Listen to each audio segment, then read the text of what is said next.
வீட்டுக்கு வந்து கதவு திறக்கிறாங்க. பார்த்தா ஒரு பையன் நைட்டி போட்டுட்டு உட்காந்துக்கிட்டு லிப்ஸ்டிக் எல்லாம் போட்டுக்கிட்டு இருக்கான்.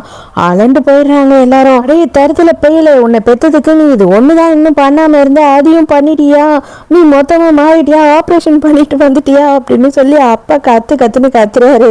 அவ்வளவுதான், இவனை கத்துல அப்பா நெஞ்ச பொடிச்சிட்டு உட்கார்ந்துடுறாரு. எல்லாரும் பயந்துடுறாங்க.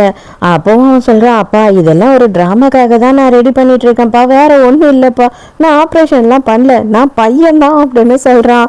அப்பாடா இப்பதான்டா எனக்கு கொஞ்சம் நிம்மதியா இருக்கு, தயவு செஞ்சு இந்த டிராமா பாட்டு டான்ஸ் இதையே கட்டிட்டு அழாதடா அப்படின்னு சொல்றாரு. எனக்கு அதான் பிடிச்சிருக்கு, என்ன நீங்க பண்ண விடல அப்படின்னா கண்டிப்பா நான் வீட்டை விட்டு ஓடிடுவேன் அப்படின்னு சொல்லிட்டு அவன் விகதியெல்லாம் தூக்கின்னு ஓடுறான் ரூமுக்கு. ஆக்சுவலா இவன் யாரு அப்படின்னு பார்த்தா இவங்களோட 2வது பையன். அவன் யார்கிட்டயும் போன்ல பேசிக்கிட்டு இருக்கான். எங்க அப்பாவோட தொல்லை தாங்க முடியல, அவர் சுத்தமா வந்து இதுக்கு ஒத்துக்கவே மாட்டாருன்னு நினைக்கிறேன், நெஞ்ச பிடிச்சிக்கிட்டு அப்படியே கீழே விழுந்துட்டாரு இந்த கிழமை அப்படி இப்படின்னு சொல்லி யார்கிட்டயோ வந்து பயங்கர கோவமா ரூடா பேசிக்கிட்டு இருக்கான். இதெல்லாம் கேட்ட ரெயின் வந்துட்டு, என்னதான் இருந்தாலும் அண்ணா நீங்க அப்பாவை பத்தி இப்படியெல்லாம் யார்கிட்டயும் பேசக்கூடாது அப்படின்னு சொல்றா. யார்கிட்டயோ எல்லாம் பேசல, நான் என் அண்ணன் கிட்ட தான் பேசிட்டு இருந்தேன் அப்படின்னு சொல்லும் போது அப்பதான் இவளுக்கு புரிய வருது, ஓ அப்பனா நமக்கு 2 அண்ணன் இருக்கா அப்படின்னு சொல்லி யோசிக்கிறா. சும்மா சொல்லக்கூடாது, நீங்க இந்த கவுன்ல கூட சூப்பரா தான் இருக்கீங்க, போங்க ஹேண்ட்ஸமா தான் இருக்கீங்க அப்படின்னு சொல்லிடுறா. இவனுக்கு பெருமை தாங்க முடியல. அப்படியா சொல்ற, ரொம்ப தேங்க்ஸ் அப்படின்னு சொல்லிட்டு இவன் இந்த வார்த்தையிலேயே விழுந்துட்டான் இவகிட்ட.